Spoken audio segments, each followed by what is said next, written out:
tubers, tubettes, and of course the crazy people of all shapes and sizes. This little video is called "Do I Think Dumaguete is Safe?" or do I feel safe in Dumaguete? I want to emphasize Dumaguete. I'm not saying or talking about is the Philippines safe. I'm going to stick to what I know, and that is here in Dumaguete. And so if you jump into it, I have never once felt threatened, not one time, in the almost 6 years that I've been here. Not once has an alarm bell gone off in my head saying, ooh, this doesn't feel right, or I shouldn't be here, or I need to get away, or this isn't good. Never been threatened. The locals, I've never ever had an issue with. The other expats, I've had disagreements with, but it's never gone to any crazy level. Just normal stuff where we agree to disagree pretty much. And I thought before I go spouting off about how safe it is here, I should double check myself. So I never do very much research when I do a video. But this time I felt that this topic, I should probably do such, and that is look it up. So I talked to the man buns over at Google wearing the skinny jeans, and I spoke into the little Google button, and I asked for the crime rate, Dumaguete, Philippines, and it came up with some categories. And so it did say, in black and white, that compared to the rest of the Philippines, Dumaguete was one of the safer places. It wasn't the safest. The safest is Davao. And then there's some other cities, I forgot their names, but I think Duma was in the top 5. And they broke it down to this. They said level of crime is low. Level of violent crime, physical crime, is low. Level of property damage or theft is low. Drug usage and drug dealing is moderate. And then my personal favorite, corruption and bribes, is high.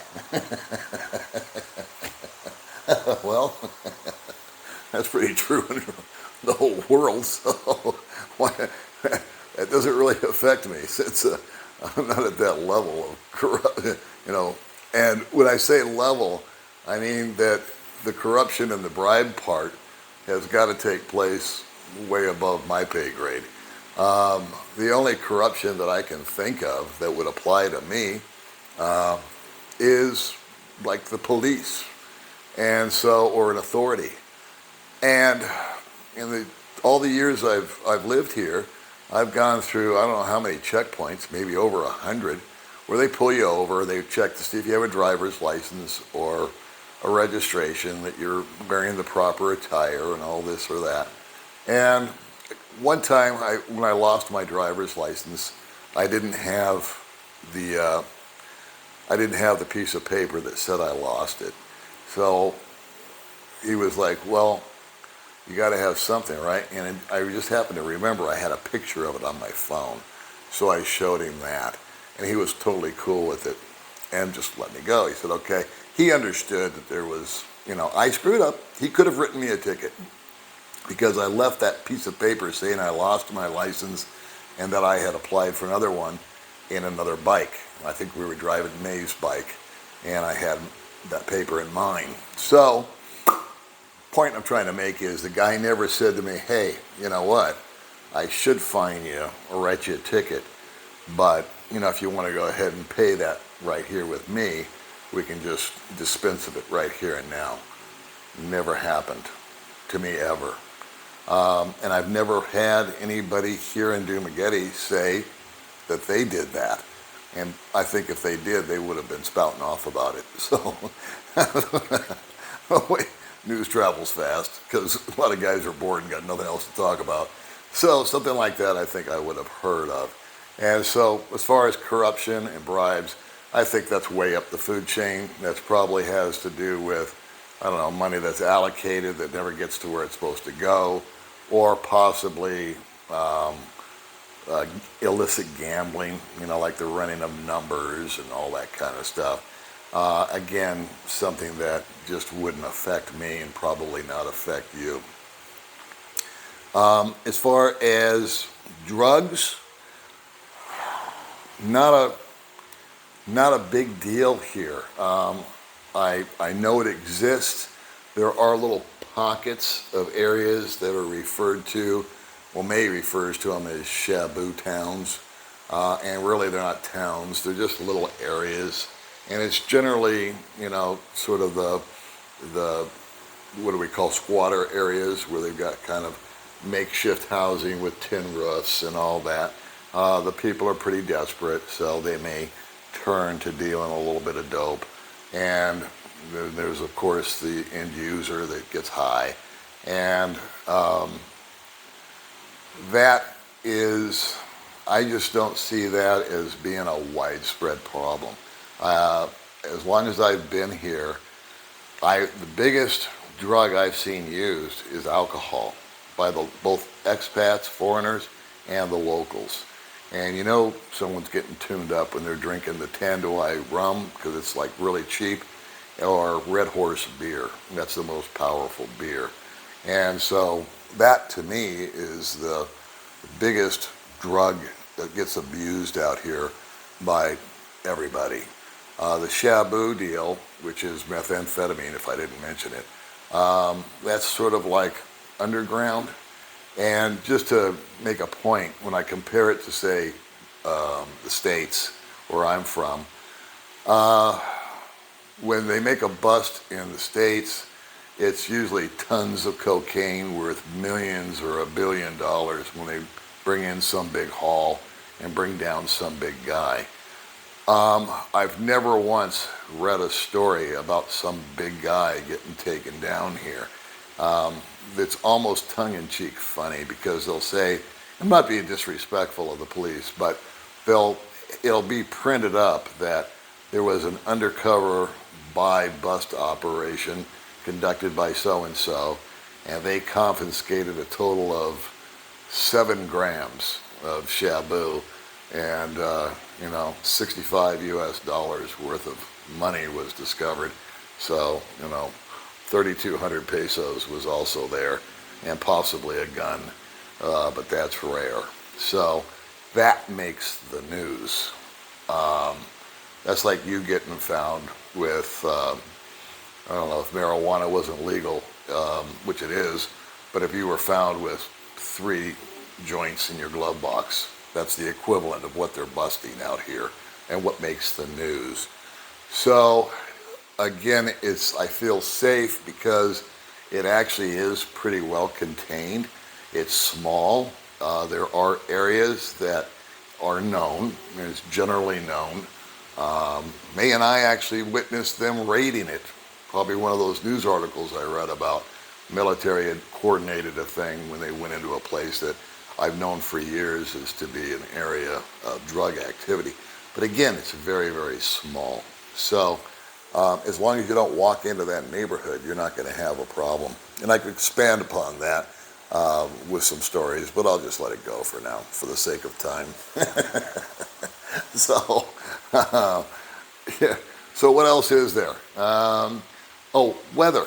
That's part of our safety, right? Typhoons, natural events, tidal waves, things like that.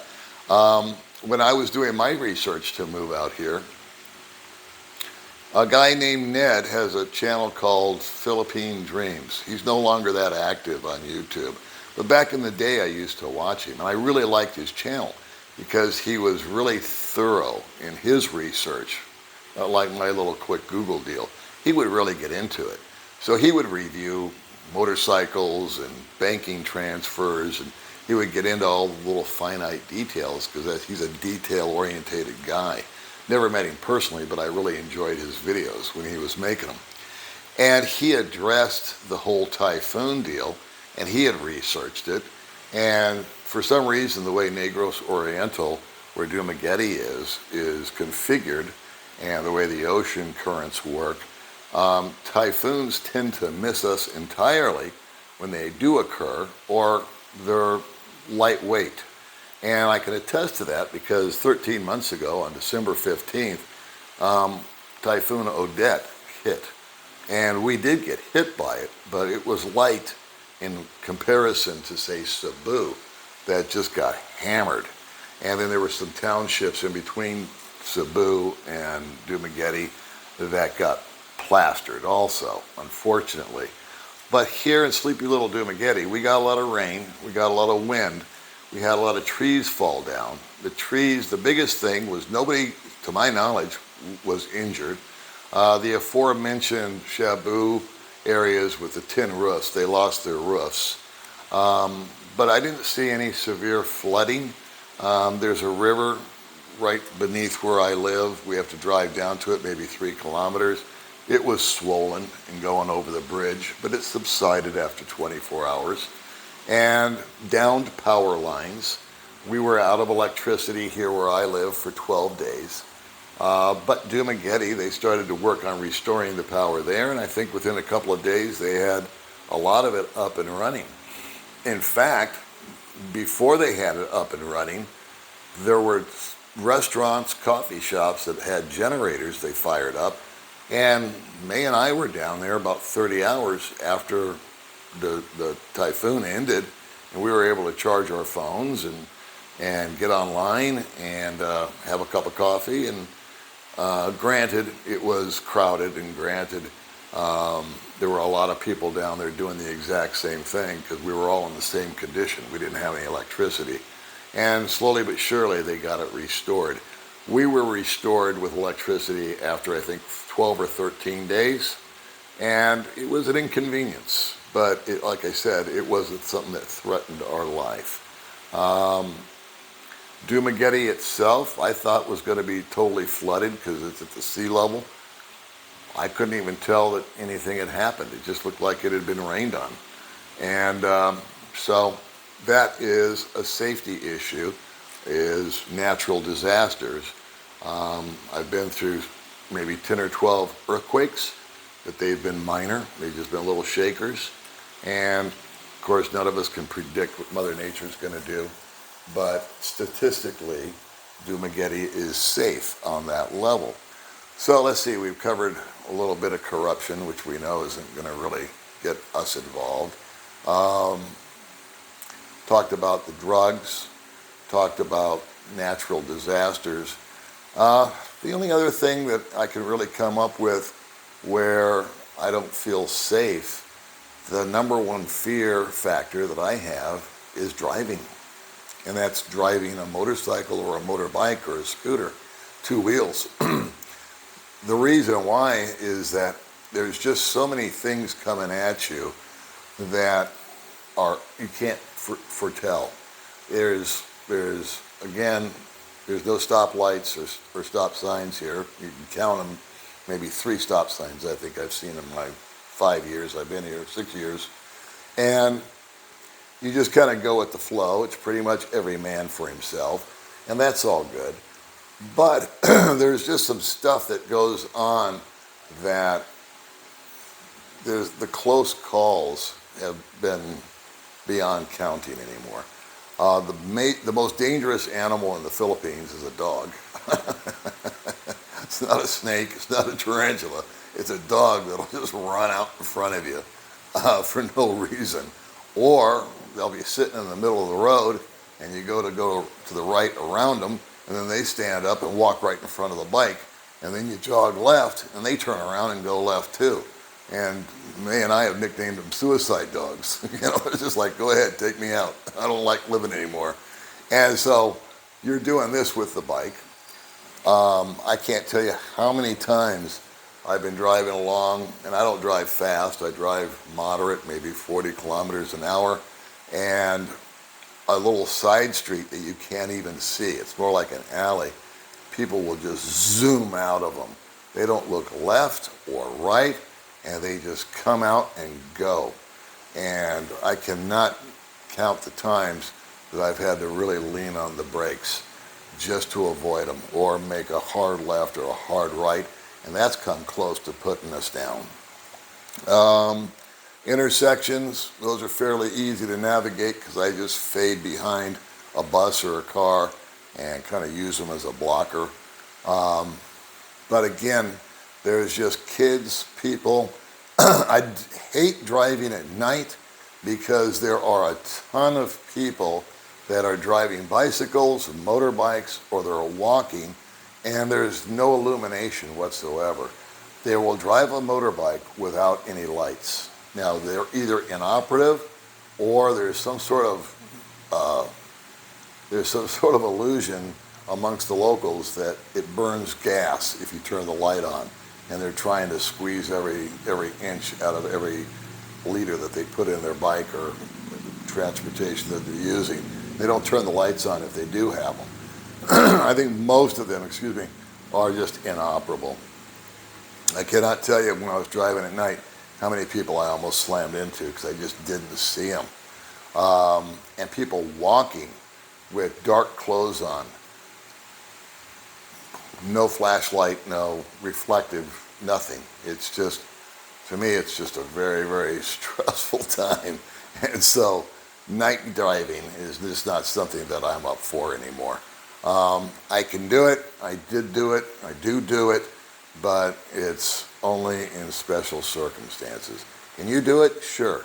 But I'm just saying that for my own safety, especially if I'm driving a motorcycle and I hit somebody, well, two things are going to happen. They're going to get hurt, and so am I. So it's not a good ending. And I'm talking about our personal safety. Now, a couple of things that I think are just prudent is stuff that you already know, but I would be remiss if I didn't mention it. So number one is, I don't care how much money you have, I think that you should always be low key. I made the mistake one time. A guy gave me 10,000 pesos that he owed another guy. And he said, I know you're meeting so-and-so. Will you please give this to him? I borrowed it from him 2 days ago, and I just want to pay him back. So will you give? I said, sure. So I put it in my pocket. I went to meet the guy. We were having lunch somewhere, and I said, oh, by the way, so-and-so's got this for you. And I pulled it out and handed it across the table. And before it even hit his hand, 4 people saw me, and they came over like this. Now, that wasn't a threat. It was more of an annoyance. But it was a really stupid thing for me to do. And he called me on it. He says, don't you know better than to do that? I said, yeah, I had a brain fade. I should have put it under the table and said, by the way, here's, the repayment from so-and-so. Not saying you shouldn't, but I've never been a bling guy. I don't wear a watch. I don't wear rings. I don't have a big necklace around my neck. I don't have 14 pieces of lead stapled to my face or in a ring nose or big ass earrings. It's just not my style. And I just think that anything like that I just think it draws attention. And I just as soon be as low key as possible. Just dressing casually, not being showy, showboating, like I said, flashing money or jewelry or anything else. That desperate people do desperate things, and it might be just a crime of opportunity. So they just happen to see you, they happen to be in a bad way, and they might normally not act with that kind of behavior, but they're desperate, and so they just might shake you down. And again, why put yourself in that situation? So the scariest thing for me is the driving, is the motorcycles. And then back in the day, I used to, when I was single and I was first out here, I used to frequent the bars and the nightclubs and toss back a few adult beverages. I don't do that anymore. But there's a fair share of foreigners that like their liquid courage. And so in all the time that I've been here, and as many inebriated people that I have encountered that are having a disagreement, I've never seen one of it go to blows. I've seen them, get eye to eye and scream at each other. But my own personal observation during the maybe 8 or 9 months that I was joining in on all that, I never saw any fist fly. Now, there has been a few incidences here between foreigners that went way beyond that, but those are super rare, and that's just guys, again, under the influence. It reminds me of that joke. If 4 guys go out and get drunk, the first thing they want to do is start a fight. If the same 4 guys go out and get stoned, the first thing they want to do is start a band. So, if you're a drinker, great, go out and have a good time, enjoy, but just understand that there's other guys here that may have those hair-trigger tempers or whatnot, and it's just exercising good judgment. And do you want to drink and drive? Again, it's not advised. But to wrap it up, I feel, and I think the statistics show, Dumaguete is really, really safe. It's also known as the city of gentle people, which I believe plays out. I've cut off people, speaking of driving, I've cut people off improperly, and they've never yelled or any road rage. They just sort of like, yeah, this old guy, he didn't know what he was doing. They're very forgiving, and they just sort of roll with it. So anyway, I hope a little bit of this was possibly helpful for you, and I appreciate you tuning in, and I will catch you guys in the next video.